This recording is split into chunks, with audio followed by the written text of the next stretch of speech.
Welcome to the fifth session of the Knowledge Graphs seminar. In the seminar until now, we've talked about what is a knowledge graph, how do we create it, how do we reason with it, and our theme for today is how do we evolve the knowledge graph. So on that theme, our first presentation is going to be by Hector from Google. Hector, over to you. Thank you. Thank you for the invitation. I'm very happy to be here. So let me share my screen here. Can you see my slides? Yes. Perfect. So yes, my name is Hector Perez Urbina, and I've been part of the Google Knowledge Graph team for almost 5 years now. And today I'm gonna be talking about KG evolution and maintenance. So the first thing to notice is that we're usually trying, when we are, handling knowledge graphs, we're usually modeling like a dynamic world. It is very likely that your assumptions will change, the data will change as well, and more sources will come along, your needs will kind of, evolve, and you will have to adapt to a changing world. And so the first thing that I would like to do is I would like to mention some of the examples, some of the real world examples that I've encountered in the past 5 years. So this first thing, Vocaloids, has to do with changing expectations and changing actually assumptions. So for the longest time when I joined Google, I noticed that the knowledge graph at Google has a lot of things that people care about, including, for example, artists and albums, musical albums and stuff like that. And it's and for the longest time, the agents that could be considered to be artists were people, right? And we actually had various data constraints, data checks, to actually verify that if something that wasn't already typed as being a person was considered like an artist, then there was an error. There was an error in the data, and someone should take a look at it, because that probably was unintended. However, we discovered Vocaloids, and this is something that people actually care about. And Vocaloids are actually like fictional characters, usually anime-like characters like this one. And they have recordings, and they have albums, and they sing, they have like virtual concerts and all this stuff. So this was one of the first kind of examples where we had to actually change, for me, that we have to change our assumptions that not only humans can be music artists, but also, Vocaloids, right? So we had to change and adapt, because obviously we are modeling reality and we have to adapt. Another example that I had here, I see some chat. Hatsune Miku, exactly. Thank you. That's her name.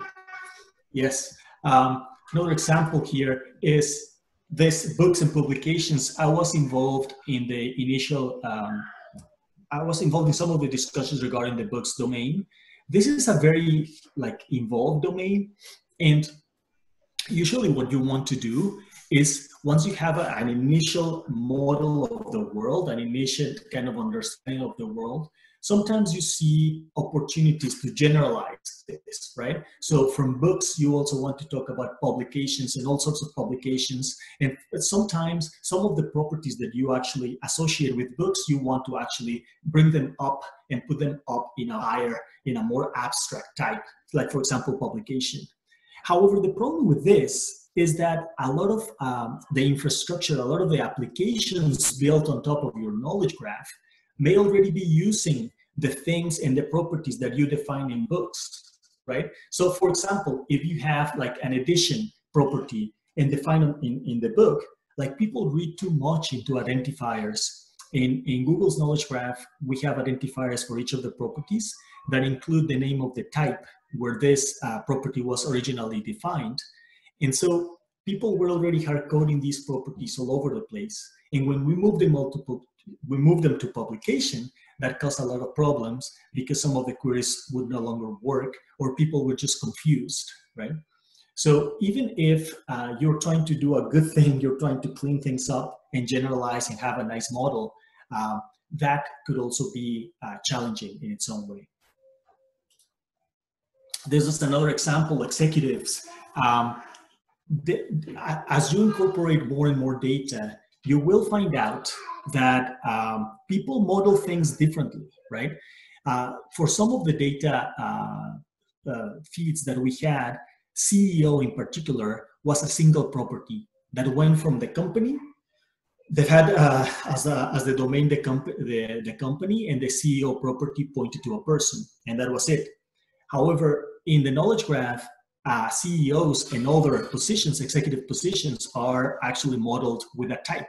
We have a whole type to hold information, for example, as from start date, end date, and other types of things. So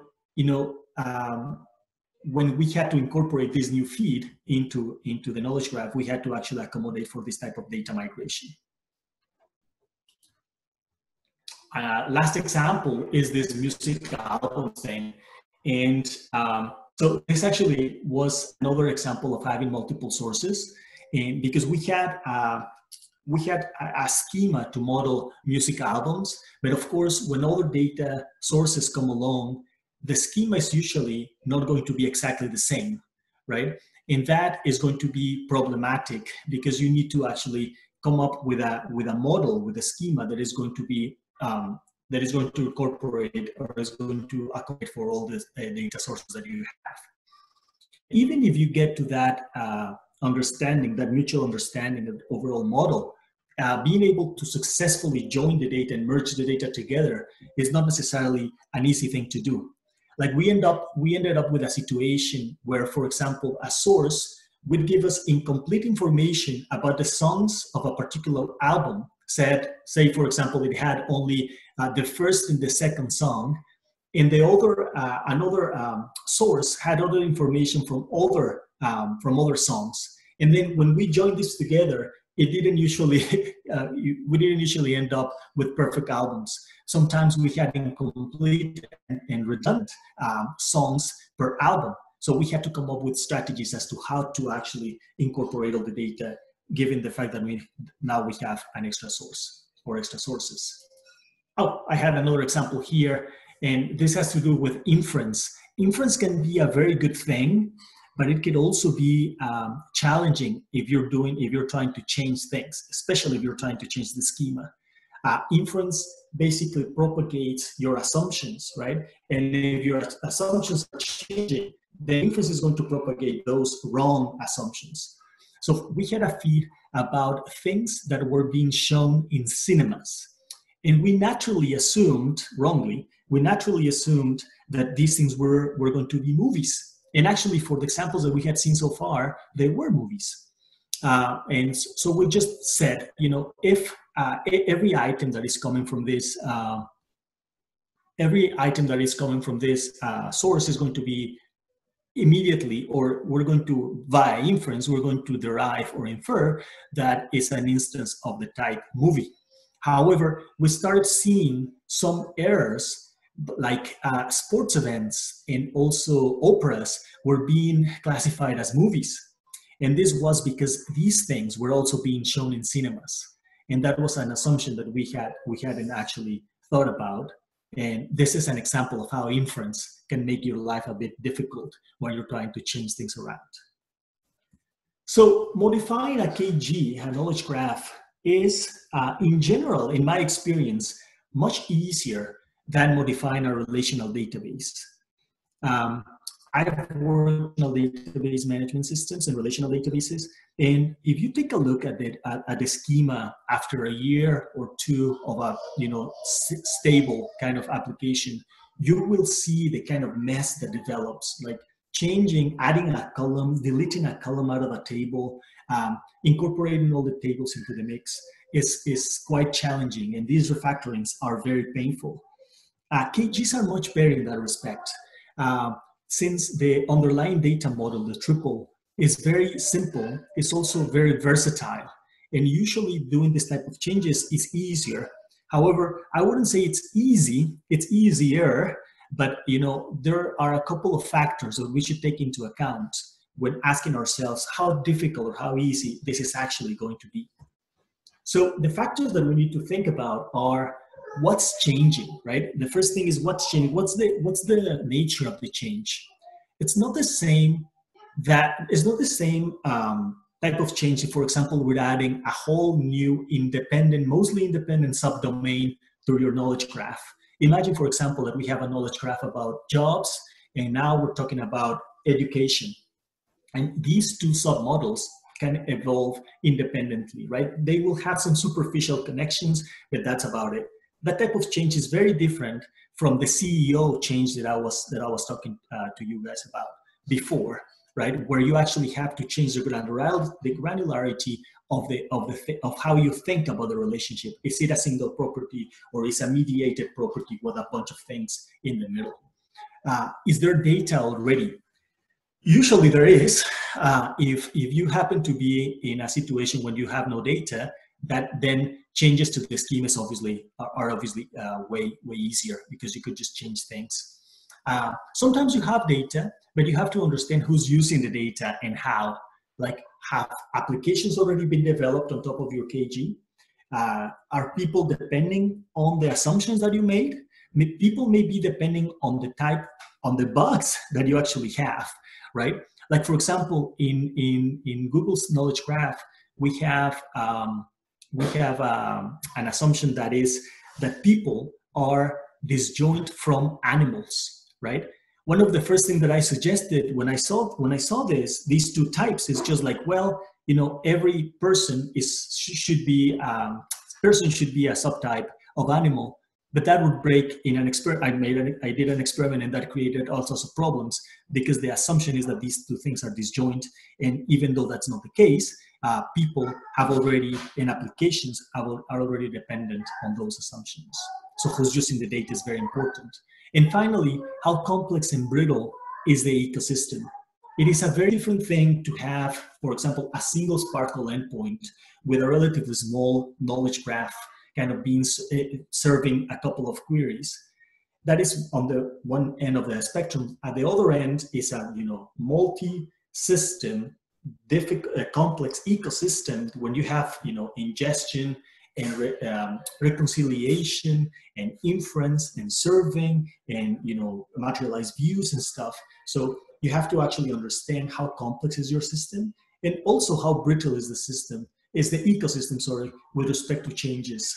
Like, do you have support for testing or support for evaluations? So a bit more detail about what's changing, right? Expanding the scope is relatively easy. Generalizing is usually a good idea, but as I was mentioning with my initial example, the book and the publication thing, is not necessarily going to be trivial because people might already be using the specific properties in a specific way. Changing assumptions, adding extra properties is usually fine, but qualifying property assertions might be more difficult. Like, for example, if you want to say, if you have a marriage relationship between two people, right?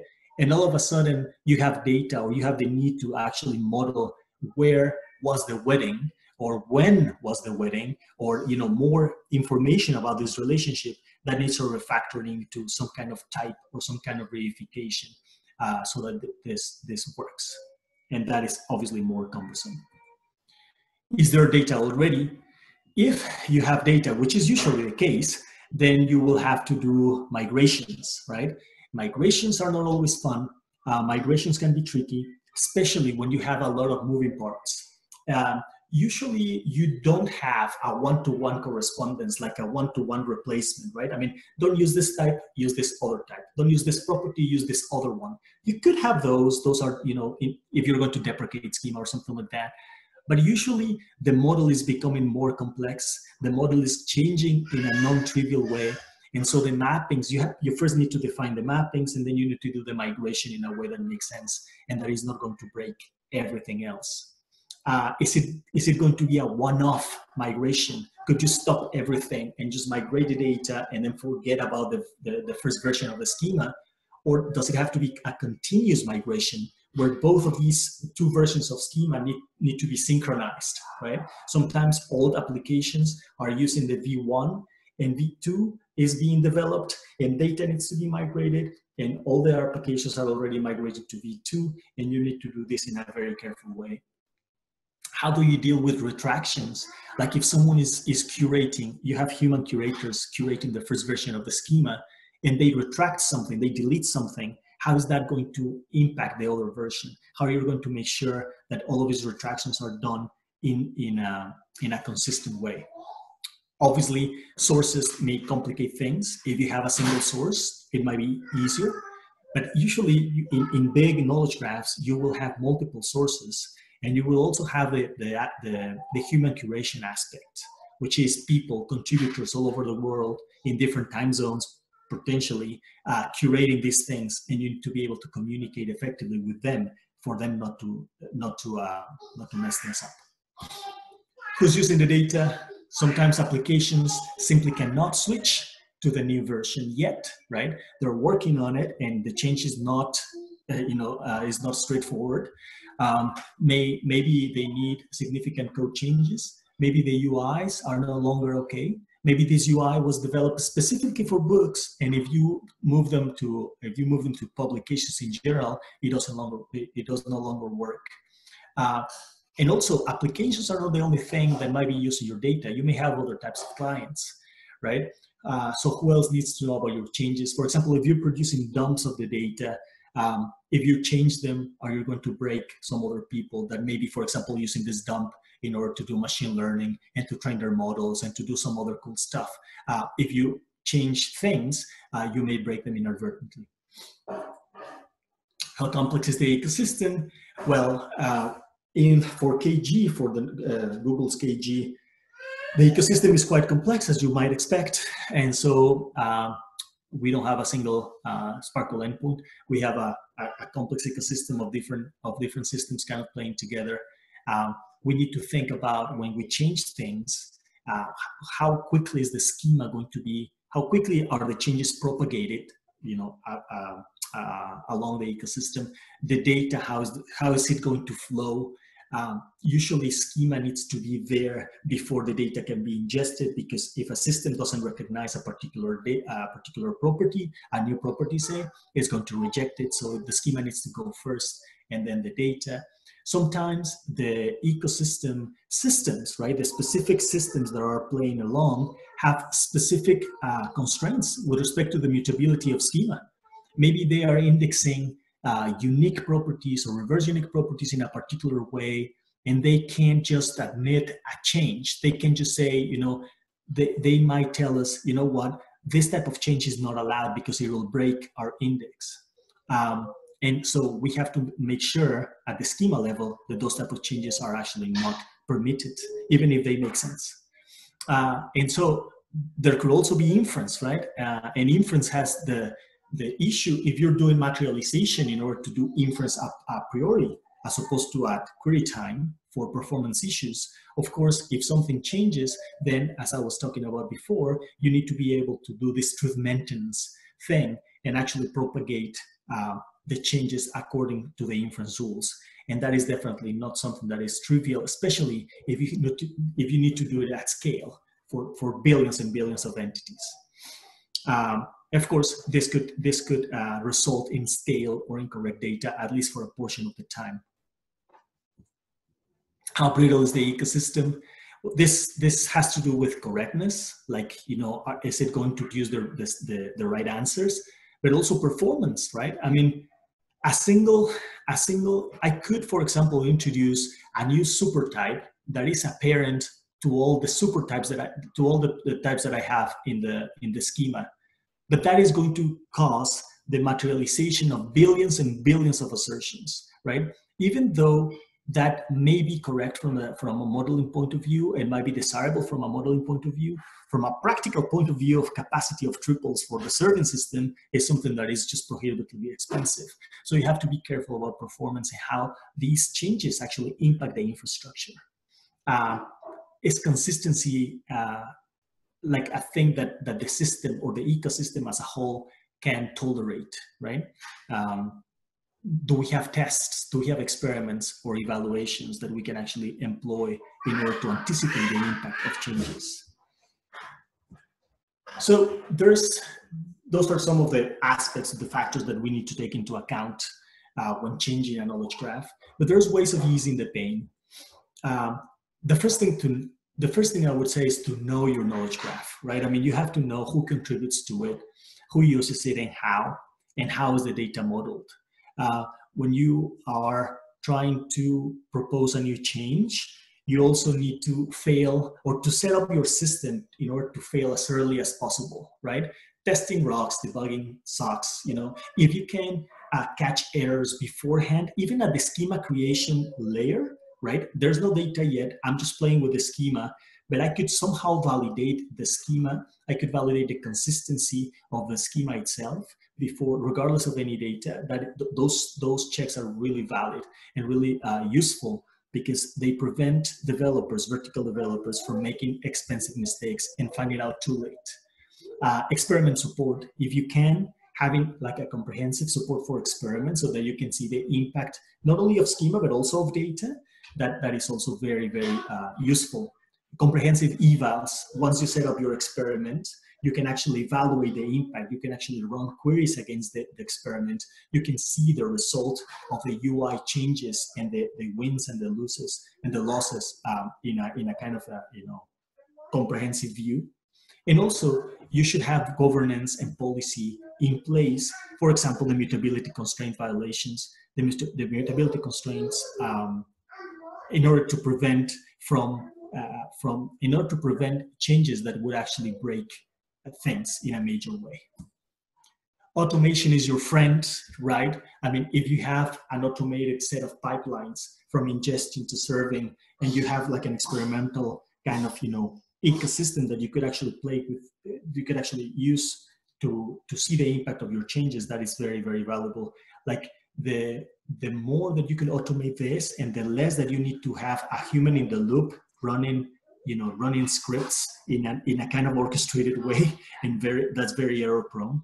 So having an orchestrated, having automated pipelines is very, very useful. Orchestrated schema release, as I said, a schema release is not just a change in the ontology in my model, but it's probably there is a versioning scheme, and probably there needs to be like a release candidate, and that release candidate needs to be evaluated. And once the evaluation is successful, you could push it, and that push needs to be orchestrated along the ecosystem in order to be successful.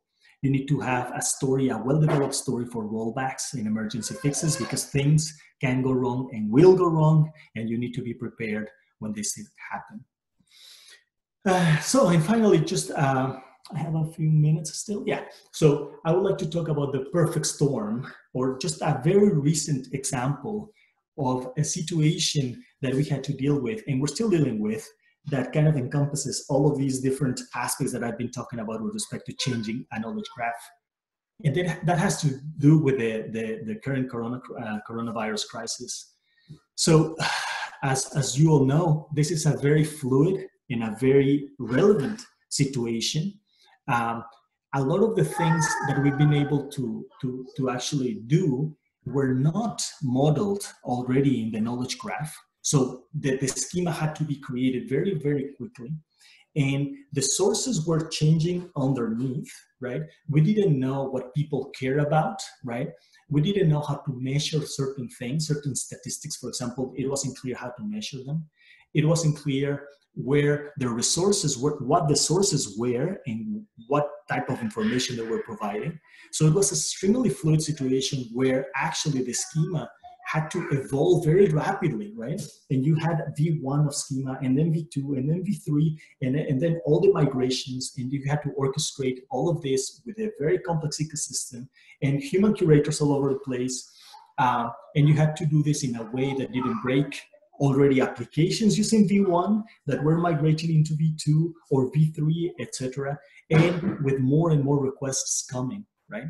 So, like for example, the whole notion in in Google Maps, for example, saying or identifying when, for example, restaurants do takeout or do delivery, right? That was like a that was something that wasn't considered for all types of places, and we had to add that very quickly. Or the fact that, for example, now parking lots could become testing centers that were not hospitals and stuff like that. So many of these things have shown both the strengths and the weaknesses, the opportunities of our setting, right? But something that I would like to say is that I truly don't imagine us being able to do this with this success if we were handling relational databases to model all of this. This has really shown the strength of knowledge graphs and the versatility of knowledge graphs, and how if you have like a comprehensive evals and experiment support with automation and testing, etc., you can actually accomplish a very impressive thing, and you can actually go and develop very quickly and do something that is going to be useful. So summing up, data changes all the time. Get used to it. That is going to happen. KGs are versatile, but changes might still be a bit painful. Some things to consider: what's changing, the sort of change. Not all sorts of changes are created equal. Is there data? Who's using that data? And how brittle and complex is your ecosystem? And finally, there's ways that we can ease the pain. We can ease the pain through testing and automation. And that's what I have. Thank you, Hector, for no problem. Excellent overview. We will move on right into our next presentation. Jose, you're up next. Okay. Okay, let me share my screen. Can you see me right? Yes, we can see you. Okay. And now, hopefully, you can see my screen as well. Yes, we can. Okay. Okay, hello everyone.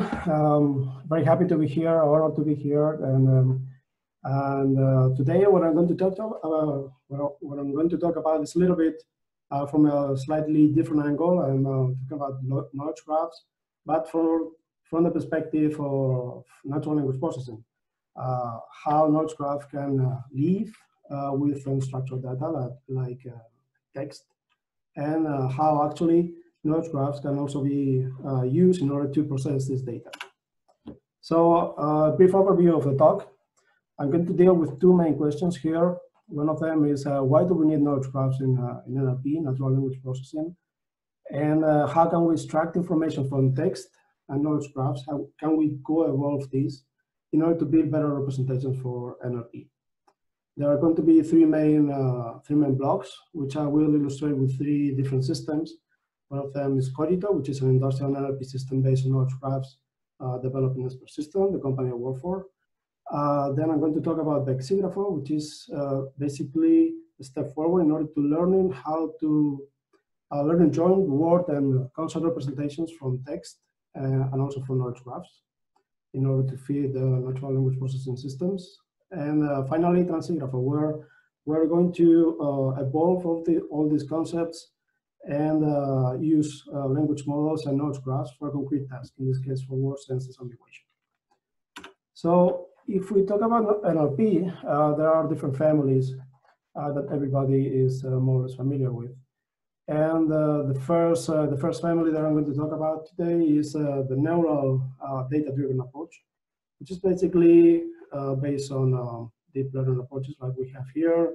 We have a neural net, we have language models, we have word embeddings, and this has pros and it has cons as well. Most of the NLP and NLU benchmarks nowadays, the state of the art is with these kind of systems. It's also grounded on the data, and also these kind of approaches are broad, flexible, they are scalable because of that, because they are grounded on the data. On the other hand, there's still a black box. It's hard to interpret the result of this kind of system, so they work on induction, not so much on logical explanation. And the critics with this kind of system say that there's a lack of true understanding of real world semantics and pragmatics because of this, because the prediction is based on induction, not in logical reasoning. Finally, as we have seen in many cases, training corpora needs to be carefully selected in order to prevent bias in the resulting models. The other kind of family that we have is a knowledge-based approach to NLP. And here what we have is a knowledge engineer or a domain expert working with a number of tools in order to create a model, which is an explicit representation of a domain, and which then can be used in order to do NLP and many other tasks.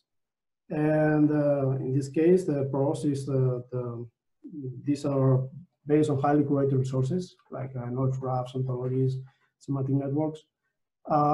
Usually, you don't need to train a model to use this kind of approaches, unlike in the data-driven approach or neural nets. They are logically interpretable and explainable because the knowledge graphs and the ontologies are based on a symbolic kind of representation, so it's logic. And the graph structure is very useful for NLP in tasks like, for example, word sense ambiguation, where you can exploit the context of a concept in a network. Also, there are a number of tools available to support the modeling, which is very convenient. Like, for example, Protégé or other kind of tools. On the other hand, these representations can be rich and deep, but also sometimes can be rigid and brittle because it depends very much on how you are modeling your schema. Automation can be challenging, yes, because it depends a lot on humans. Humans in the loop is a great resource, a great asset in this regard, but also in order to scale, you need to dedicate human effort. And this can be expensive, and it's hard to recruit all the people that you may need in order to do it. So I'm going to talk to you about Cogito, which is a Persistence NLP platform. It's built on a knowledge graph called Sensigrapho. And this knowledge graph contains word definitions, concepts, linguistic information. To give you an idea of the size of this graph, we have about 300,000 concepts, 400,000 lemmas, and 80 relation types, which are about 3 million links. And this is per language. We have a graph per language. And Cogito covers the whole NLP and NLU pipeline, including word sense ambiguation, which is key and is at the core of the system, but also natural language inference, information extraction, categorization, and so on and so forth. So here you can see an example of this ambiguation. Chancellor Merkel is making a last-ditch attempt to persuade the EU member states to back her coronavirus deal as Tuesday's key meeting vote looms closer. Here, back, for example, can mean many things. It can be part of the government, a body part, or also to support, which is the meaning that we're looking for. So I'm going to change to my browser. I hope you can all see it. And I'm going to make you a small demo of the system. So here we have is a text. It's an article talking about the elections in the United States presidential elections in 2016. So it's a few years ago, but it's becoming familiar again. So if I analyze this text, what I'm going to get, what Cogito is going to give us, is a very fine-grained and hierarchical representation of the content of the article based on the actual knowledge graph where Cogito is based on. So we have people here, we have organizations, other entities, but we also have things like election. And among other things, election, we have different types of elections, like presidential election, general election, primary election, and so on. If I click on some of these elements, I can get a card, and I can go to the graph directly. I can see, for example, that Barack Obama is a president. Here I see that president is a type of head of state. This is the, and here we have the children concepts of presidents. We have ex-president, president-elect, and so on and so forth. We also have, we can also see all the concepts that one particular concept, like in this case, president is related with, for example, election, helicopter, this is an interesting one, country, etc. So I would like to show you what other systems, here I can see, for example, I can show you what the API for other NLP systems provides as an analysis of this text. For example, with Google, if you go to the Google API, we can see that we don't have such a fine-grained and hierarchical detail. I don't know if they are using the knowledge graph that Hector was talking about before in this particular API, the NLP API, but we don't have such a fine-grained and detailed representation. And also, if you go to organizations, you can see that Donald Trump is identified as an organization. But anyway, so there's a difference in the way that knowledge graphs are used. Another thing that we can do, for example, is to go to the text and see the relations that the system is able to extract from the text. You can see that Donald Trump is a Republican, it's connected to Republicans, and that there are other Republicans also in this case. Entities as well. We have people, administrative places, organizations. These are all extracted from the article that we are analyzing. And when dealing with entities, it's useful to be able to incorporate external sources of knowledge, like, for example, in this case, Wikipedia. We can enrich the knowledge graph with them. Okay, if you noticed before, we didn't have much information about Mike Pence, but after importing information from Wikipedia, we have a whole card about him. We can also see extract geographical information from the text. We see that there is a lot in the text, in the article, going on about different places in the US, but also in other places like Mexico and China. And this is because in the article, Trump was talking about redefining the relationship between the US and these countries. Another thing that I wanted to show you, I don't know if I can, is, for example, how to analyze an arbitrary text. For example, here in the text that I was mentioned before about Merkel, I'm interested to see if back is being recognized as support or not. So I start Cogito, and I go to the text analysis. I can show the groups.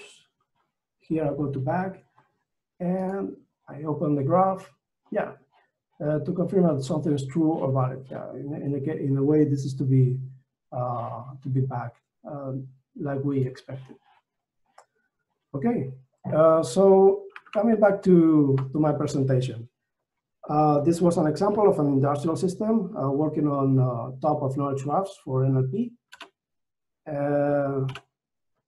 But now we move on, and this is when I'm going to talk about Bexigrapher, which is crossing the NLP chasm. We saw that there are different families of NLP systems, nodal based or data-driven based, and NLP and knowledge based.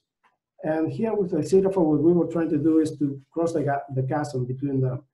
So the idea here is that we can produce representations of the words that can be used in neural systems, but enriched with an knowledge graph. So Bexigrapher only learns word and concept embeddings in the shared vector space. And unlike knowledge graph embeddings, what we do here is to combine the information that we extract from the text corpus and the information that we have in the graph. If we only did knowledge graph embeddings, we would only have vectors representing the knowledge contained in the graph, and this is not what we want to. We want to be aware of what is in the text corpus that we are training our system on. So basically what we have done here is to extend the swivel algorithm, which is one of the algorithms to generate word embeddings. and we have made it aware of lexical semantic entries as part of its vocabulary. So basically, we have a knowledge graph, we have a text corpus. We disambiguate the corpus using Cogito, and here we have a disambiguated corpus. And then we run the modified swivel algorithm on top of it. As we will see later, this has benefits because instead of learning embeddings for either the words or the lemmas or the concepts, we are co-training all these embeddings. And we have seen that the quality of the co-trained embeddings is superior to the quality of the individually trained modalities. Okay, here you will see different papers where this is explained in more detail. So please check them as you see fit. So now I'm going to show you how these embeddings, which are learned, are represented in the common vector space. So if we go back to my browser, okay, here you have a cloud of points in the vector space, and you will see here to the left that we have selected the top 5 categories according to the graph, according to Sensigrapho, that are being represented here. And we have, among others, we have geography, which is this red area here. We have politics, which are is this magenta, the magenta points, and we also have law, medicine, and so on and so forth. So I'm going to make a test with something which is belongs to a category called anatomy, which is elbow. If I type elbow, I can see a lot of other concepts in the graph which are related to it. And this is proximity. So these are the closest points in the vector space. So I can isolate the resultant points here. I can run a clustering algorithm like TSNE. Let's stop it now. And let me show you, here we have elbow. And here we have orange points in the vector space and other points which are blue. So if we check the orange points, we will see that they're all talking about body parts. You see, chest, knee, ankle. And if I click on the blue ones, we have other things which are related to it. Bruise, stitch, laceration. This looks like medical information. So I'm going to see the top 5 categories where I also have medical information, and I'm going to see that in particular. So yeah, I have body parts, I have medical processes and procedures as well. And I also have the blue points, which are other things, also related with the medical domain. Okay, but the important thing is that all these points are related to each other and they appear very close in the vector space, which is what we wanted to see. Back to the presentation. In our evaluation, we've seen that this approach is very powerful.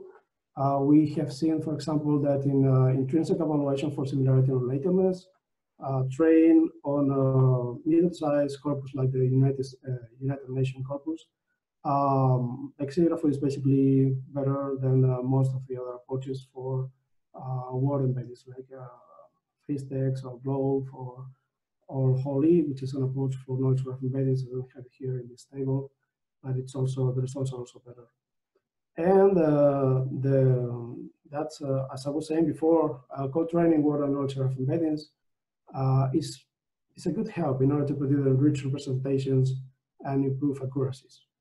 Not only for intrinsic tasks like similarity and relatedness, but also for real applications. And we have evaluated this, for example, in two very different domains, like disinformation and fake news analysis on social media, but also in machine comprehension of scientific textbook and question answering. And here you have the papers if you if you want to check them. In the beginning of the talk, I mentioned that we have different graphs in the SPER system for the different languages. And it's important for us to be able to correlate these graphs, because they are usually developed almost independently. There's a strong focus on the market, depending on the language. For example, in the Spanish language is very focused in Spain and in Latin America, and English is focused in the US and in the UK. So sociologically speaking, and also from an economic and market point of view, the information that is represented in these graphs is different. But still, we need to have them as aligned as possible. So if we have this kind of vector representations of our graphs that we call vexillograph, we know that it's possible to map the different vector spaces for embeddings in the different languages. So this is what we call a multilingual vexillograph. So here we try different approaches. For example, we try the linear transformation, which is mentioned in one of Mikolov's original papers back in 2013.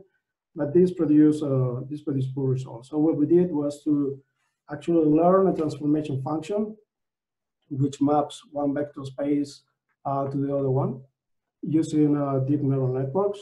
And here we had very good results. We had a hit at 5 of 0.78 and a semantic relatedness of 90%. Of course, with some caveats, because our manual inspections show that only 28% of the correspondences between English and Spanish were exact, as our knowledge engineers and linguists had foreseen. And the reasons include, there are various reasons for this. There can be differences in the size of the knowledge graph. For example, we know that the English ensigraph is bigger than the Spanish ensigraph. So there may be things that are missing in the smaller ensigraph in this case. But there can also be, as I mentioned before, strategic and territorial market decisions, which determine the coverage of the knowledge graph, or the different areas in the knowledge graph. Okay, this idea of being able to correlate different vector spaces for the different knowledge graphs and languages that we have is very important to define what we call a coevolution pipeline. With this, in this framework, it's possible to suggest cross-lingual mappings between the sensigraphs, which are not defined a priori by our knowledge engineers, or maybe we are not aware of them. So we can learn them automatically, and we can use this information, this suggestion, in order to curate the sensigraphs and identify the different modeling gaps that can be in the different graphs. In the end, this brings us to a scenario of assisted graph curation. I'm going to give you some examples here. So there are three main use cases where we can use this for. And the first one is for identifying KG modeling gaps. The second one is for suggesting merge of equivalent concepts. So when we have two concepts that mean more or less the same thing, we may want to decide that it's better to merge them. And we can also use this information to detect disambiguation errors, because if the vectors corresponding to different concepts that should be related are not related after all, it may be due to some error in the processing of a corpus that I was talking about earlier when I was describing the vexillograph. Here I have some examples. There are more examples available in backup slides. So if we have time, we can go through them. But for example, here we have financing, which is a concept in English, and this concept is in the English ensigraph. And we want to see what is the equivalent of financing in the Spanish ensigraph. So we, by applying this transformation function that I was mentioning before, we can see that financing is very similar with itself, also with finance, with funding. with adverb for financing, the verb for fund and finance. And finally, we see in the 6th position that financing is very similar to financiación, which is a noun in Spanish. So here we have the synonym, and in this case, this work fine. Similarly, but in the opposite direction, from Spanish to English, we see pyme. Pyme means small and medium enterprise. So we go to our table here, and we can see that pyme is very similar with itself. It's 0.99. And then in the 2nd position, we see that pyme is very similar to the concept SME, which is a concept in the English and Singapore. So this also works very well. Okay, and finally, we have this other example here, which we have scrap value, which is a financing term in the English graph, in the English graph. And we see the different concepts and lemmas which are very similar to it. And there are really none that are similar to scrap value in Spanish. The most similar concept that we find is cambio or valor comercial, but even this is very far from the original meaning. So this means that there may be a gap in the Spanish and Singapore that we want to fill in, and this should be recommended or pushed to our knowledge engineers to actually do the fix. Other things that we've been doing working in this area is, for example, to try and capture relational knowledge from word embeddings. I won't go into the details with this because it would deserve way more time than I have here. But the idea is that we are able to extract the relational information which is contained in the word embeddings, and it's possible to learn models that predict these relations and propose instances of these cases, of these relations, to be added to the graph. There's a whole paper discussing these as well.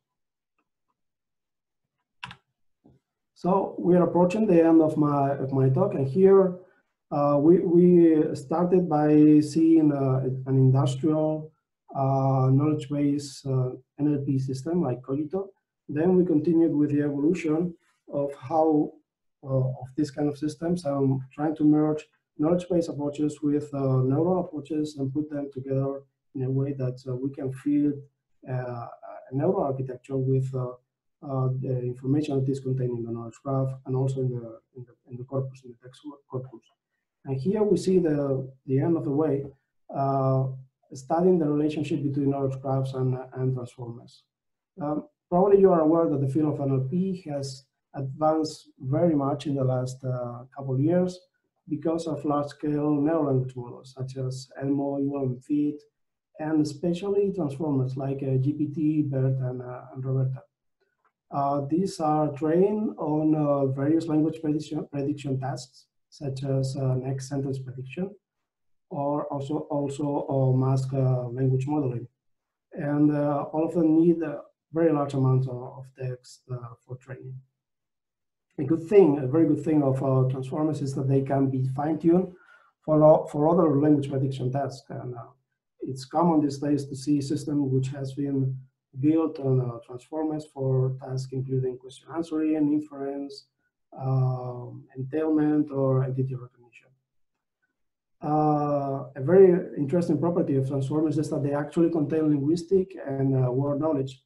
And many say that they may be the basis for the next generation knowledge graphs, or a future where we don't really have knowledge graphs, but we have language models containing this kind of knowledge built in.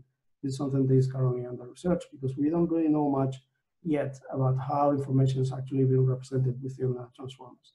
But the question here is, how can transformers and knowledge graphs interplay for natural language processing, if this is possible at all? Well, we have here we have an example for a particular task, which is word sense disambiguation. This is based on a paper by Loureiro and Jorge, which is called Language Modeling Makes Sense. And here what we do basically is we have text corpus. We have a knowledge graph. We produce a word sense disambiguated corpus, either manually or automatically. And then we feed the language model with the disambiguated sentences which are contained in this corpus. The language model, in this case BERT, produces contextualized sense embeddings where we have vectors representing the meaning of the different senses related to the text in the corpus. Then what we do is we use the hierarchical structure of the content of the knowledge graph, following the chain of hypernyms and hyponyms and so on.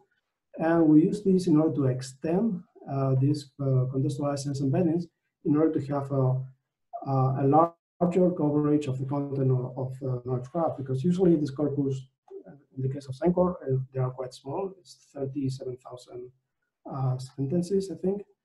So we won't cover the whole knowledge graph. But we can use this hierarchical structure to extend it and propagate the embeddings that are learned by the language model for most of the senses in the graph. Then we have an extended knowledge graph coverage with more sense embeddings. And finally, we can use this for disambiguation. For example, here we have a driver shoots after Jaguar sped up on its own, and we wonder if Jaguar is an animal of a car.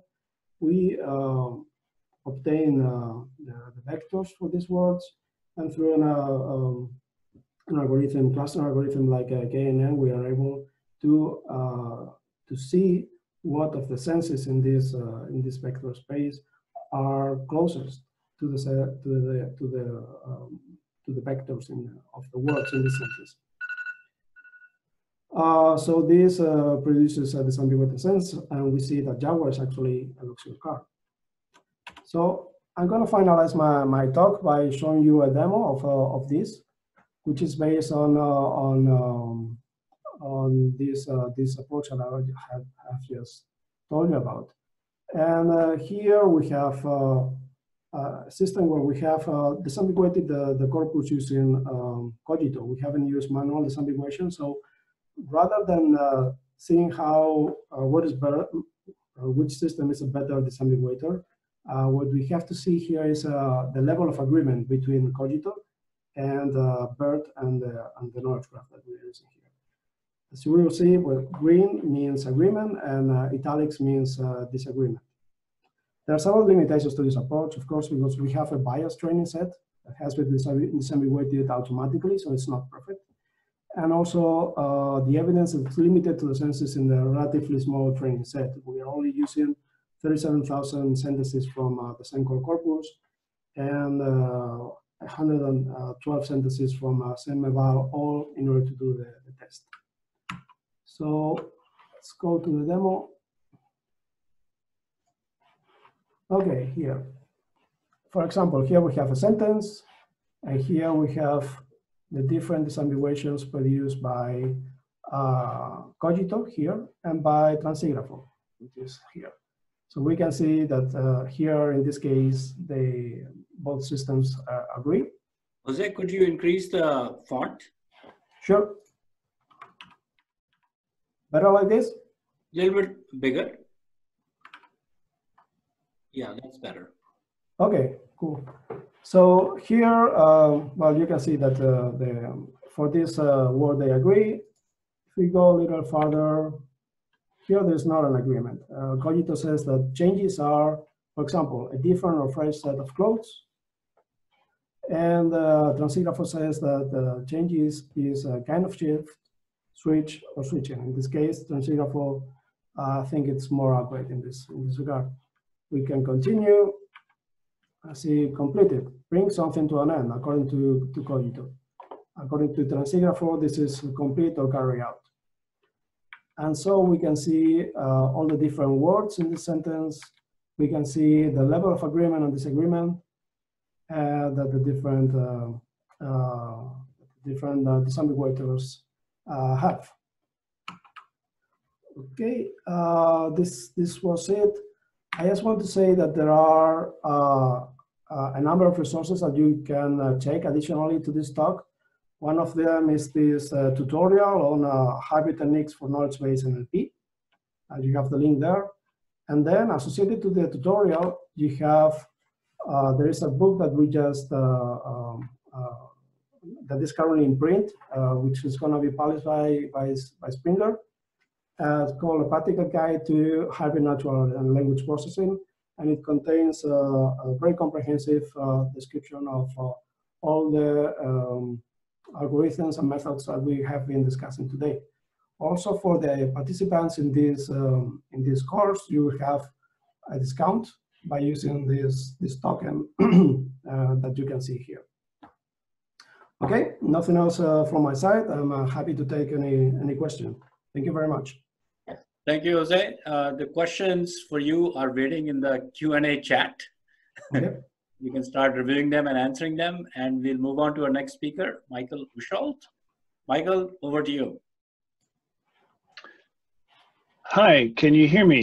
Yes, we can hear you. Excellent, and you should be able to see me in a moment. Can you see me? No, hang on. Oh, we might have to make you a co-host. Just a second. Okay, try now. Okay, yeah. There you go. All right, so thank you, Vinay, for having me here. And we're going to talk about, let me just set the slideshow.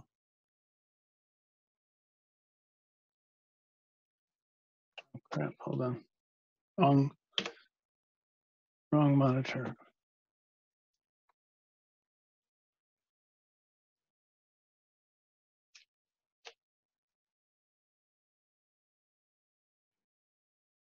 Let's try that again. Oh crap, wrong screen. Why is it doing that? Well, let's share the other screen. That'll fix that.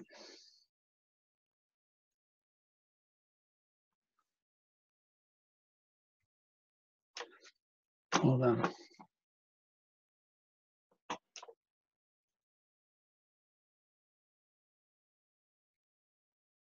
Settings. Why is it not using my settings?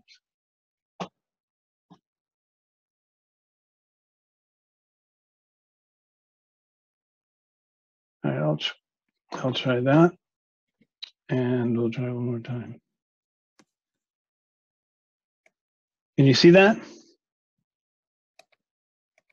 No, we don't see anything. Oh, for crying out loud! Why not? Let me try again. It's indicating it is on my side. You know, we had an emergency backup. You have my deck there. Let me try this again. Share computers.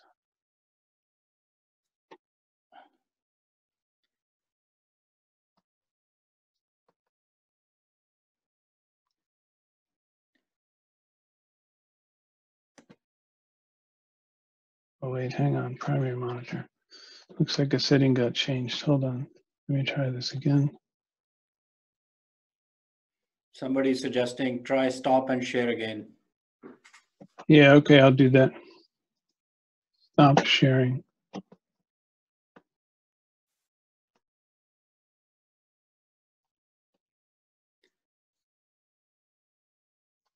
Mike, I can share your slides if you like. Yeah, that might be better than this. Why don't we just try that? Okay, let me see. And I'll just say click the next slide. Thank you.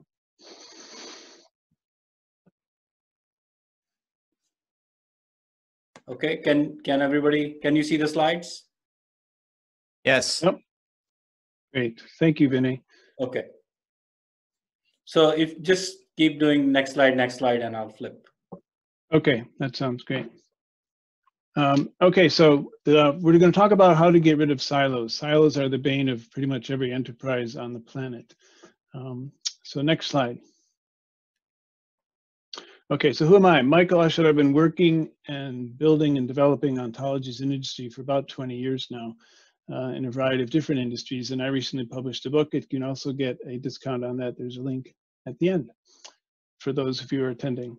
Next. Okay, Semantic Arts is the company I work for. We are a small consultancy, about 15 or 20 people, but we punch above our weight, as it were, working with fairly large clients over the years. Next slide.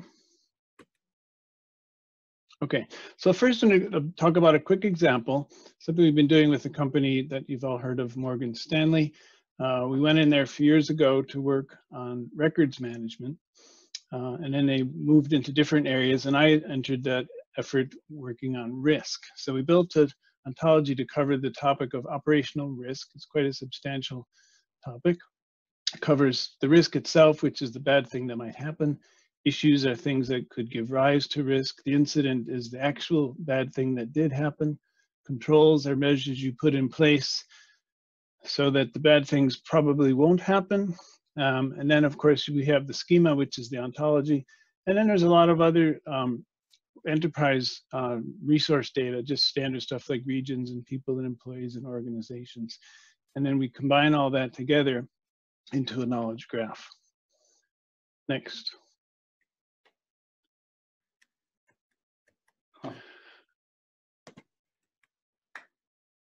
Okay, so what is it like to build an application driven by knowledge graphs? Well, it's pretty much the same as building an application driven by a SQL data store, except for you replace the SQL store with the triple store, and you pretty much do the same thing.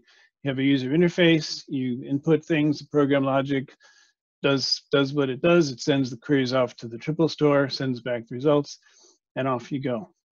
Now, there's a couple of really important things that we'll get into and why this has anything to do with silos. You can use the same triple store, the same data for multiple applications. Someone mentioned earlier that relational just makes that sort of thing fairly impossible. So generally with the triple store and the knowledge graph, you get more flexibility and you get less need for silos. Next. Okay, now another thing that's very convenient is you put the data and the ontology or the schema in the same store. So in this simple little example, we have legal entity, corporation, person, and then examples of legal entities, corporations, and persons, and some of their relationships, CEOs and identifiers and things like that. So the great thing is you can have one single data store, serve multiple applications, you can federate across multiple stores. And this enables you to have a data-centric approach where the data is the organization's key asset. But you don't have to spread it out in 16 different representations using different data models for essentially the same information. So that's how we're proceeding with our clients. Next.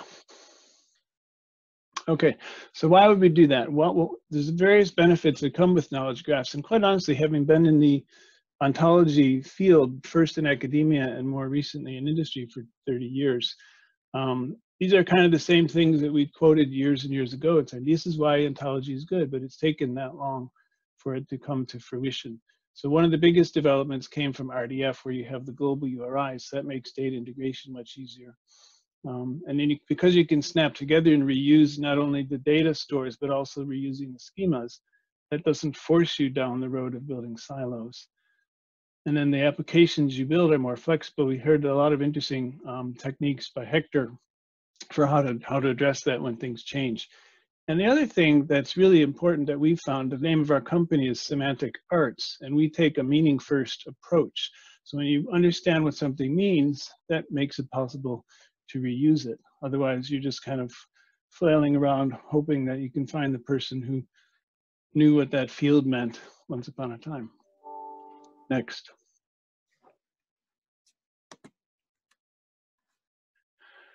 All right, so at Semantic Arts, we do a pretty wide variety of projects for different kinds of companies. We've done a fair amount with product data and configuration, did some work with a large electrical products company. They couldn't get all their data and keep it updated with enough regularity, and the configuration was pretty convoluted, and we simplified that. Our kind of bread and butter is information and application integration, where you just take several different applications, all relating to the same subject matter. You create an ontology to share the data, to share the concepts, and then you build triples, and off you go. We've also worked with a startup who were building a chatbot, and they had the idea, and we agreed with them. that using an ontology would be a good idea. So what did we do there? We modeled various conversations. We had a taxonomy of intents. So somebody calls up for support, technical support, or how to purchase a product.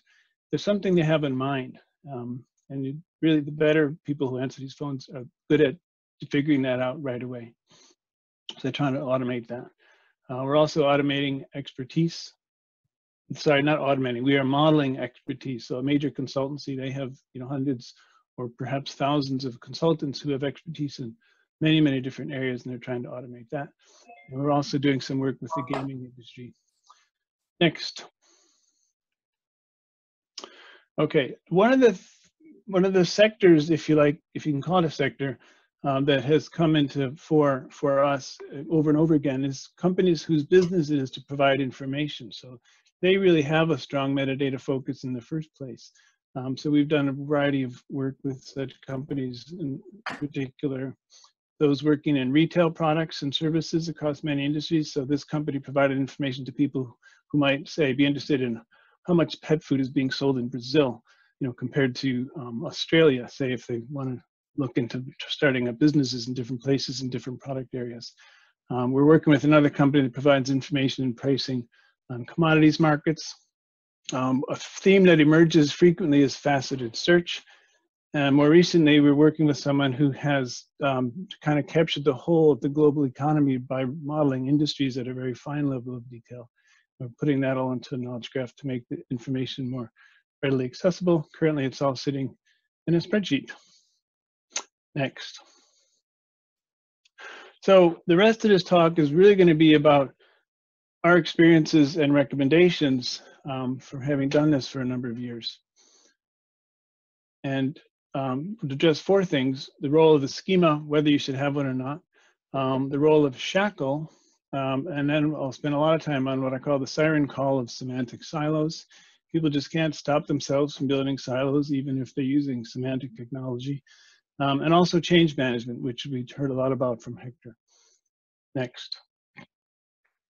Okay, so I hear this a lot, less and less, and maybe this audience, it shouldn't be an issue, but if you're in industry, there's people and vendors out there, there's people who just say, nah, you don't need a schema. Let's just make the triples and off we go. One of the major vendors of knowledge graphs tools says, no, you can't have a schema. You don't need one. We won't give you the ability to even create one if you did want one. Well, what's possible, because these vendors aren't still in business, so they sell tools and people use the tools, you can build systems that way. But if you don't have a schema, you can't represent what things mean. And that really defeats the original purpose of an ontology-driven approach and undermines the understanding and reuse of concepts and schema, which then just drives more silos. So our attitude is you always should have a schema. Sometimes it's handy to get started without it, but then make sure you put it in before you go too far down the road. Next. Okay, shackle. Shackle is the name shackle comes from shackle constraint language, or shapes constraint language. It's essentially designed to partner with OWL. It has a lot of different use cases, but the main one, that's inspired the whole effort, is to enable the separation of the meaning of the subject matter, which is represented in an OWL ontology, from the needs of a particular application. So you have an OWL ontology in, say, epidemiology. So you can, some epidemiology addresses certain things, and some applications in epidemiology address other things. And for any given class, you might have, 16 or 25 different properties that can apply to some things in that class some of the time. But you use shackle to say, for this application, I only need these 7 out of the 16. And for this other application, I need 3 of those 7 plus 5 other ones that the other application didn't use. And that way you can reuse the same kind of information over and over again, instead of just rebuilding everything from scratch in yet another silo. Next. Well, I've also heard it said, I've talked to more than one person, smart people, who say, well, if you look at shackle and you look at OWL, it kind of looks like a bit of an echo. And that's true. So some argue that you shouldn't really bother with OWL. just use shackle. And I would say, again, you can do that. And you can have success in building point solutions, but there are some downsides. What's the downside? It blurs the distinction between what is true in the real world, which is stable for the most part. Things change, but much more slowly than, say, things happening in applications. People have ideas about applications that change all the time. And so when you mix up things that change rapidly with things that don't change very much at all, it's, again, you limit the ability to reuse and share the ontology, which has the semantics across different applications, which again undermines the core purpose of an ontology. And it encourages what I call paving cow paths with semantic silos. So what do I mean by that? Next slide. So we have gone into a lot of industries. It used to be we were the only people in the company doing anything semantic. These days we go into companies, large companies, and there's already 1 or 2 or 5 or 10 different efforts going on around the company, and they're not coordinated. So what happens is somebody in one part of a big organization says, hey, let's use this knowledge graph, ontology stuff, semantic web, sounds great, very sexy. I'm reading about it in Forbes magazine, so it must be good. And then someone else, unbeknownst to the original group, is building another semantic solution. And someone else in the third place is building another semantic solution. And they're using the same information. There's a lot of core information shared around the company, but it's just in silos, and so they can't get at it. So beware of being drawn down the path of creating yet more silos, even using semantic technology, which is really designed to avoid that.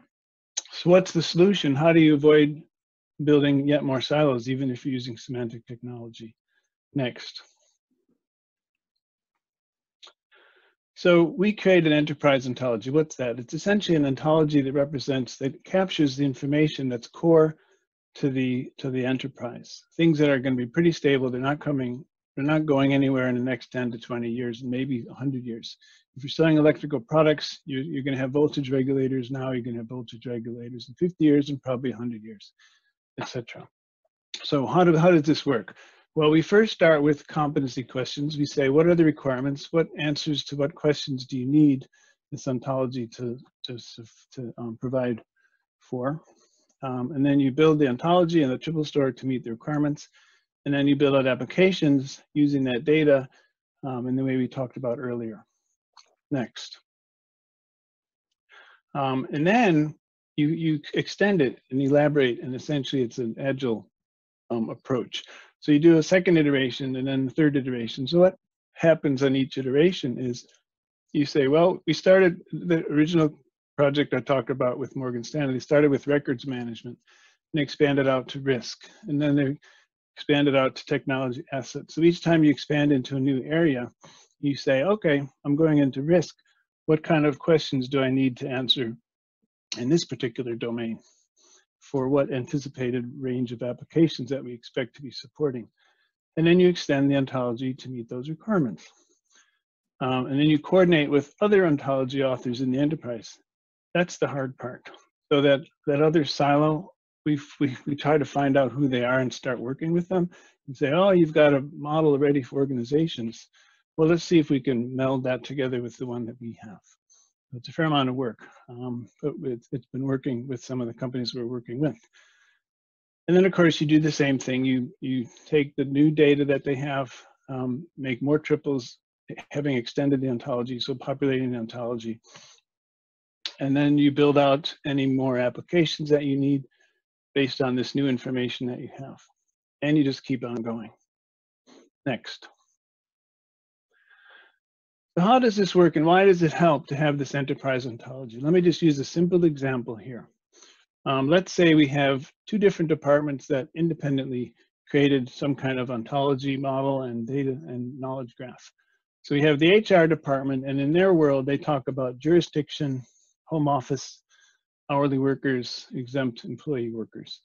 In the IT department, they use different language to refer to similar things. So employees are people, but so are users people. And users have access to databases that are installed on servers that are located in data centers, which are located in cities. But suppose you had to ask a question to identify all personnel.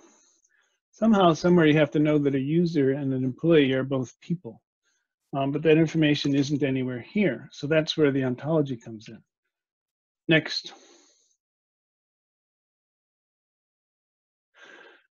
So if we shake things up a little bit, the personnel is a generic class that would be an upper level ontology across the enterprise, and building is another one. So we have persons and we have places where there's a common, or there's a commonality. So this is the same picture, but just redrawn a little bit. So personnel, so user is a personnel, data center is a building, city is a country.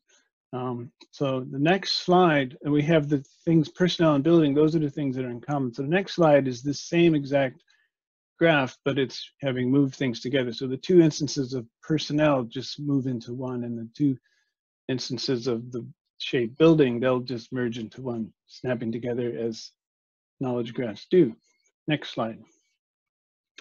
So now we have personnel, and there's three kinds of personnel: users, hourly worker, exempt employee.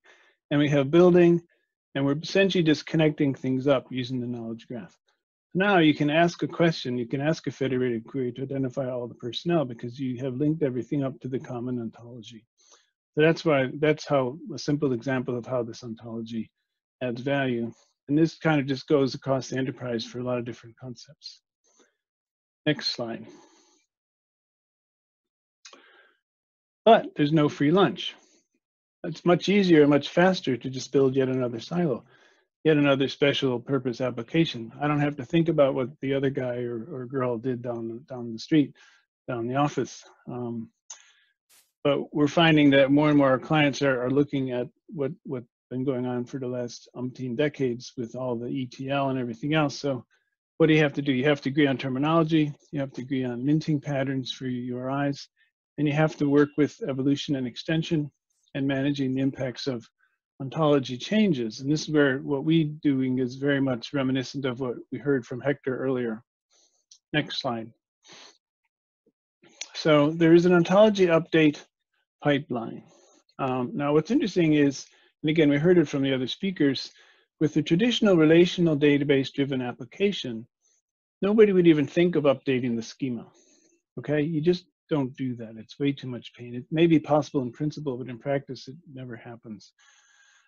And that really is what drives rigidity. And so the major benefit that people quote for ontologies and knowledge graphs is flexibility. And it's really, this is where it comes from, right here. So you can do this, but there's no free lunch. You really have to take care to inform all the downstream users of the ontology changes and then act accordingly. Next slide. So what happens when you update the ontology? Well, here's what your technology specialists must do. They first have to update all the ontologies. So if there's a risk ontology based on the semantic upper ontology, and then there's another variation for technologies and they share things in common, if somebody decides to make a change, everyone who imports that ontology has to make sure that those imports don't break anything. And then if you're making triples against the ontology, so you're populating ontologies, your data is against the ontology, you have to update all your code for creating the triples. We use Tarkle, but there's a lot of different techniques out there. And then of course you have to make the triples all over again. You have to reload all the triples into any of those stores that are in production. And another fun thing to do is you have to update all the Sparkle that drives the application functionality. So if there's a Sparkle in your application that answers certain questions, but you've changed how something is modeled, then you need to go change all that Sparkle. So how do you keep track of all that? Again, Hector spoke to this from a different perspective, but it's the same basic idea. And we're looking towards doing a lot of automation.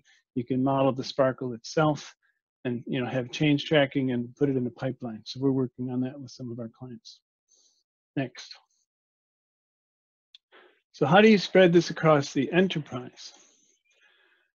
It's one thing to start in one place and then build out one by one. But as each time you add more scope, you add more to the mix, you add more people, you add more opinions, you add more terms that people are using in different ways. You're adding more independently developed taxonomies, more independently developed ontologies. So how do you address this? It's not easy, One of our clients has created a semantic modeling and ontology consortium. So this consists of people in the company, not their consultants, and they, look at different changes. So what happens is, in the course of everyday development of new ontologies and alignments, you build out a new feature that you needed for your risk ontology, but in actual fact, what you needed has nothing to do with risk. So you say, well, actually, maybe this should be promoted up to a more generic part of the ontology so that others can share that ontology. So then these discussions will be had and decisions will be made in this consortium during their monthly meetings. And it's also very, very important to establish and maintain consistent standards. There's all kinds of standards you can maintain, from the simple minting of URIs to having standard conventions for camel casing or not, uppercase, lowercase. But even more sophisticated than that, modeling patterns. How do you model, this particular type of a thing? For almost anything, there's 3 different ways to model it, and all of them are okay in some circumstances, but you all should be doing it the same way. So that's another place where you have standards and need to meet regularly. Next. So we're coming to the end here. Summary. Semantic technology is going mainstream. So we focus on the building of the ontology, properly ontology as knowledge graph, and then building out applications. So the applications are not being driven by knowledge graphs anymore. They're being, not by relational databases, but by knowledge graphs. And the siren call of semantic silos is silenced by enterprise ontology.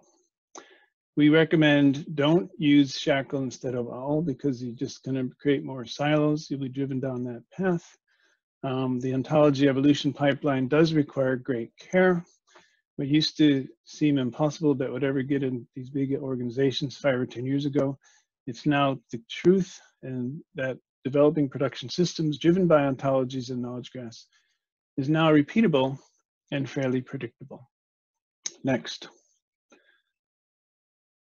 So that's it. Thank you, everyone. A couple of links here. Semantic Arts has a variety of work with a lot of different clients, and you can click on that link and read about a little bit more of that. There's another talk coming up. I think it's next week or the week after. Not looking at my, I guess it's next week.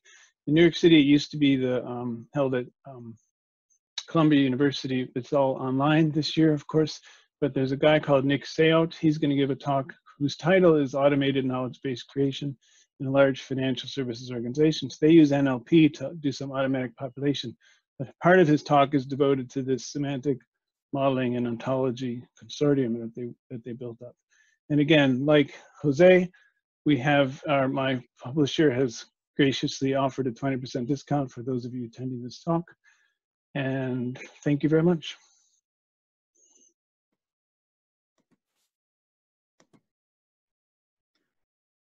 Thanks very much, Michael.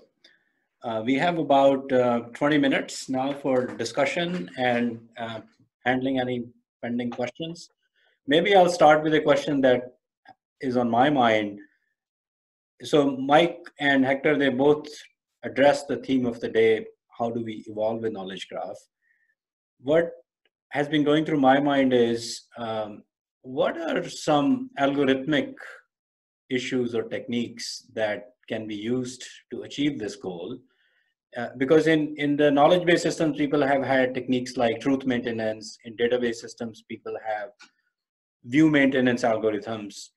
Are any of those techniques relevant here in knowledge graph evolution? Do you want to say something, Hector? Yeah, go ahead. Yeah, so yes, so basically we have been looking at using inference in order to do this type of, seamless schema migrations, right? If you can define mappings using, for example, things that look like swirl, or even OWL axioms like super type, super properties, stuff like that. Sometimes you require more, like a swirl rule that would actually, connect this part of schema to that part of schema. But if your ecosystem supports inference, right, then you could do that schema evolution or schema migration by pushing the data up. And that is materializing the inferences, right? And thereby creating this seamless migration. The problem, of course, with that approach is that it is done for performance reasons, like a priori. When you're processing the data, you do it. You don't do that reasoning at query time because that's too expensive usually. The problem is if you have a lot of these triples and you're talking about billions of triples, right? Adding another layer, if you will, without deleting the previous one, just adds more and multiplies the data. And also you have the problem as well when all the initial reasons why you inferred a new triple go away, right? You need to be able to deal with truth maintenance, as you were saying, basically going back and doing all this bookkeeping in order to retract the things that you need to retract. Alternatively, instead of pushing the data up, what you do is when the query comes along, you rewrite the query with respect to the schema, right? And so the query is probably asking about people, right? But you know that people could be athletes, people could be musicians, people could be something else. So you rewrite the query at query time, and then the query becomes more complicated, but then you don't need to materialize the data. You rewrite the query. But that, of course, doesn't have the problem of truth maintenance because it's very fresh. The data is where it lives. However, the queries could become prohibitively expensive. So usually there is like this borderline between materialization, query rewriting for this type of evolution. Okay. Yeah, we've used some fairly straightforward techniques. A lot of it's manual or coding up things. One of the things we do with materialization is we mostly, if we're going to run inference, we run it a priori and then materialize. And then when we update things, we just rerun the inferences again to refresh. And we're also creating a code pipeline for when different ontology updates happen with the schema. But for the most part, we're doing a lot of it manually first. And then as we do it multiple times, we learn how to do more automation. Okay.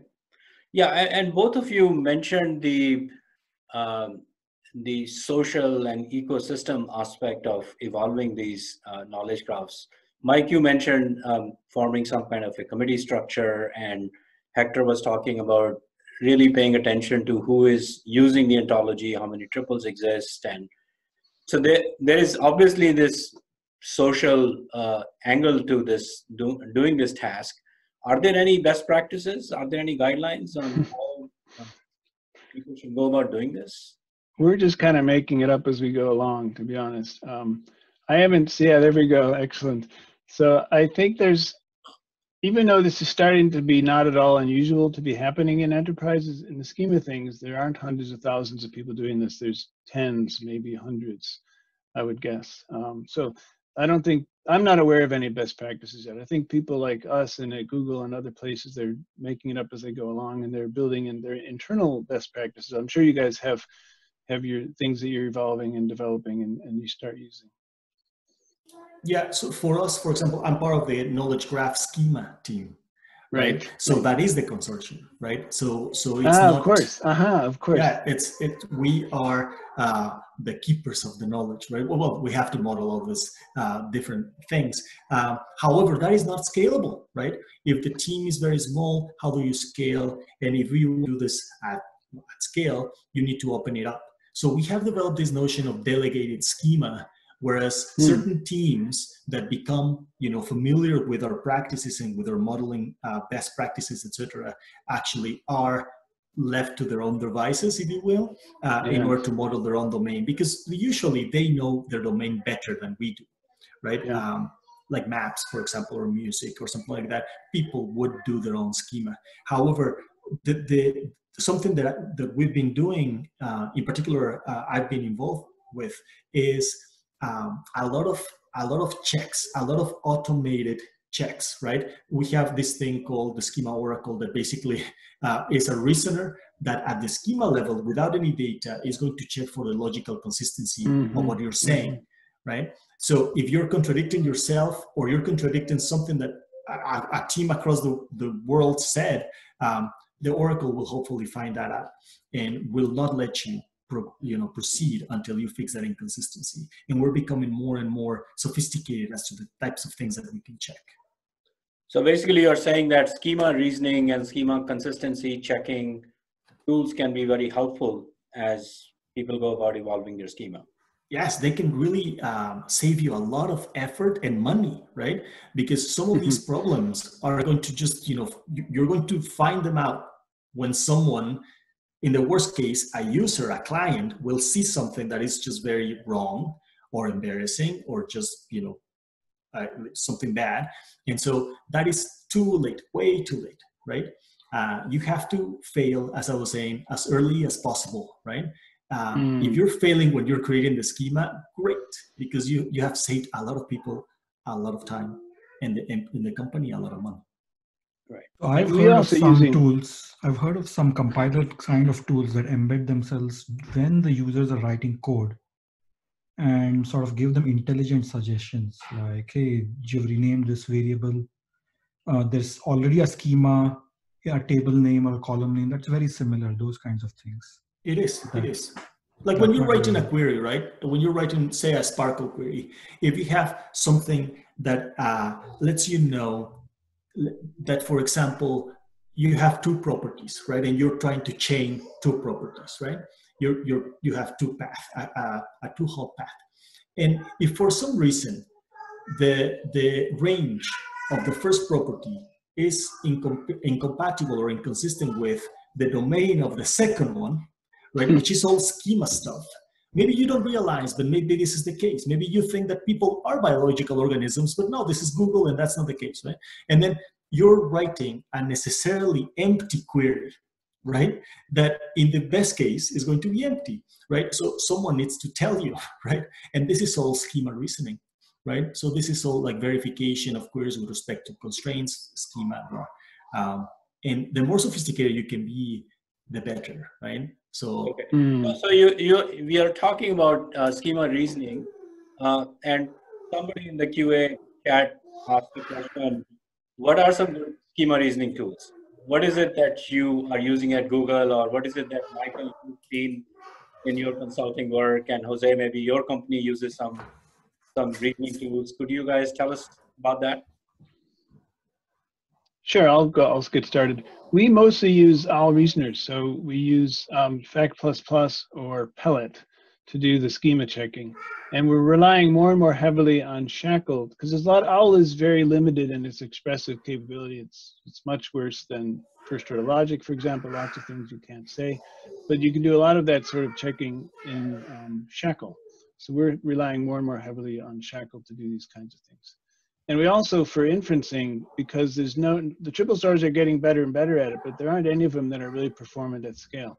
So we just kind of do our own localized inferencing using Sparkle queries, Sparkle construct queries to put in the knowledge base what we want to have there. Okay. Like a priori kind of materialization or exactly. Well, even with the T-box, we often just use Protege's materialize function. Right. And then we materialize everything in a T-box. So that's how we do that.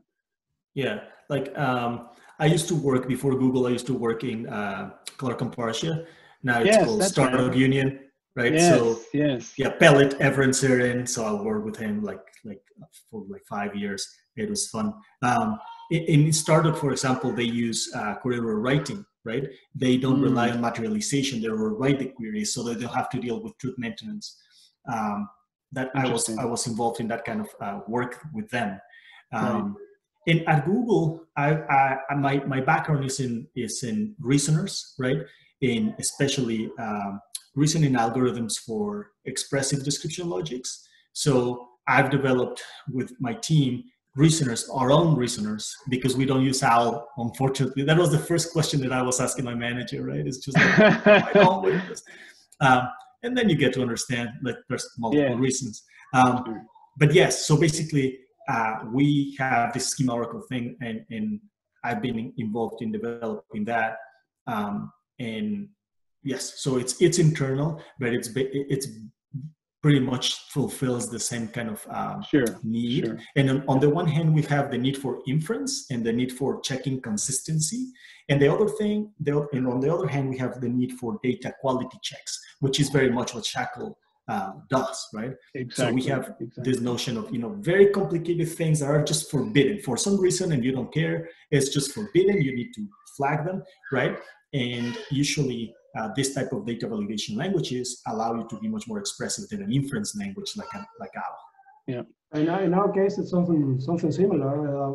It's funny how we also rely on an internal representation. We don't use OWL in order to represent our schema or our knowledge graph.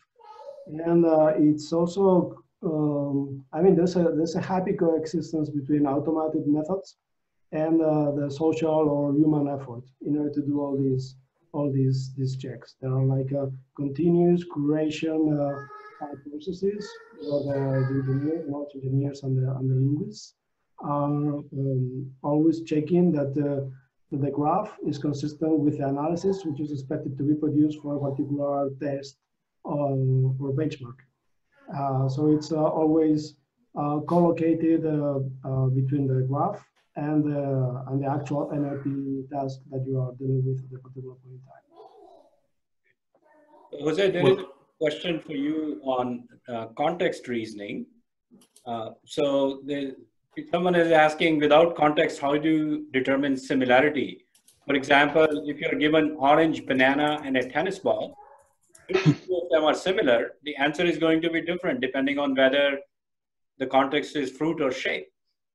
Definitely. That's totally right. I mean, context is the main source of information that we have in order to do disambiguation, for example. But I think the comment is related to the word similarity and relatedness tests that we did for Bexigrapho. And here the context is provided by the benchmarks themselves, by the data sets that we use in order to evaluate these similarity and relatedness measures. It's basically 14 different benchmarks that are available and that we use in order to do this. The problem with those is that they are word similarity benchmarks. They are not concept similarity benchmarks. They're not semantic. So when we wanted to do this kind of semantic similarity and relatedness, that didn't work. Where we needed to circumvent it, and eventually we had to synthesize our own benchmark based on the knowledge graph. So interesting. Yeah. So another question for you is, like, your company is called Expert Systems. So I mean, you're rooted in rule-based representation or knowledge representation. So I mean, is this NLP and neural-based approach, is it actually helping you solve some real business problems, or is it something you're doing because that's what people want you to do? Well, it's a mix of things. Like you say, the core product of the company is based on knowledge-based approaches. It's the knowledge graph, and on top of it, we have rules, and that's how we process the text, and it works very well. But we have also seen that there are some challenges in this. And one challenge is scale or automation. We don't need to have to involve millions and millions of knowledge engineers in order to fix our graph or fix our rules or execute our projects, which are basically customizations on top of the graph. So we want to learn how we can automate these processes, or at least how we can assist our engineers in order to do this more efficiently. So that's a challenge that we have ahead. One thing that we have found, which is worth mentioning, is with all this discussion of inference and checking and making sure nonsense doesn't happen, as we move more and more into doing Sparkle checks and now more in Shackle, you turn up errors and you think, my goodness, that error's been there for 6 years. And it never caused a problem. So it's kind of like, well, okay, we want to do this. It seems like the right thing to do as a NEET in my background, as opposed to a Scruffy. But the reality on the ground is the company has to invest resources to do all these checks. And so we're continually, when we work through databases, real live databases that are used in production systems, we'll say, doesn't look right. This is kind of messy, actually. And sometimes they'll agree and they'll say, yeah, this has been for years. We've been trying to work on this and we know it needs to be cleaned up, but somehow it's not killing us yet. And other times they say, yeah, we know that's a mess, but that doesn't actually matter because nobody's using that feature. So we're getting very clear, if you like, on priorities. And we work with the client. We say, does this really matter? And the reality is you can get away with a lot of stuff being wrong in the database that doesn't, I mean, if one, it doesn't actually going to show up unless a particular certain query happens in a particular way. Yeah, I'm kind of amazed at how much you can get away with. Sorry, go ahead. For sure. Yeah, I also learned that when I finished my PhD, I have a purist kind of set of mind, and I wanted to fix everything. Like you know, my research could not complain about my ontologies because they were perfect, and then the data comes along, right? And you have to learn to live with inconsistency, right? It's just something that is going to happen. The world is a messy place, and sometimes it's not worth fixing the errors because who cares? Like it's been broken for, you know, N years and no one has noticed. Or B, it's too expensive to fix, right? So you develop another way, and it is not always like super nice, right? It could be ugly, right? I mean, you hack things, you put hacky solutions, and you actually get around the problem. But I think it's very important to give organizations the ability to discover these errors, right? And to anticipate how much or how difficult it would be to fix them so that you could prioritize them, right? And you can actually invest your limited resources to the things that truly matter. But of course, the first thing is to know about them. Right? It also depends a lot on the criticality of the task. You know, for example, if it's a medical application where it's very important, the precision is very high. You need to invest in fixing those errors, those representation errors, and maybe inducing some diagnosis mistakes, right? So yeah, it's a trade-off in the end between the cost and what it can cost to you not to do those fixes. Yeah. So in our world, for example, if something is wrong with a minor author, you know, her date of birth is wrong. Okay, right? If something is wrong with Justin Bieber, right, or Barack Obama, or someone that is, you know, like more important in that respect, or for people is more important, you know, that person shows up much more often in queries, then it becomes like something that we care about, right? And then we can even have to, you know, emergency fixes or human curation or bypassing everything else just to fix it, right? So priorities can mean many different things to different. So Hector, what do you do about controversial things? Yeah. So it's a tricky thing, right? Because when something is in the knowledge graph, even though it's usually coming from other sources, right? It has this Google Voice thing. And so basically, as far as I understand, we try to keep away from controversy, right? If we can help it, we don't go into like, is Jesus a fictional character, right? You probably don't want to, don't want to say, exactly, you don't want to say one way or another because, you know, and again, this is again, has to be taken with the cost of being precise, and not just in terms of your application working, but also PR, right? So maybe, yes, Google didn't give me that answer. Yeah, that has some cost, but if it were to give you an answer, that also has some cost, and that might be like not worth it. Naren, is there any last minute question? Yes, so quick question for Mike. Can you please paste your discount code into the chat window? A lot of people. Yeah. The discount code is actually on the website. Yeah, it is on the website. But let me just see if I can go find it. Okay. Hector, some people asked about your slides. Yeah, I have to check with my manager just to make sure that I can. Yeah, but sure, I'll look into that. Okay. And so Vinay, there was couple of questions on graph and embeddings that got answered, but on May 19th, there is a special lecture by Jure and others on machine learning on graphs. and that will probably be covered in a lot more detail, I'm guessing. Okay.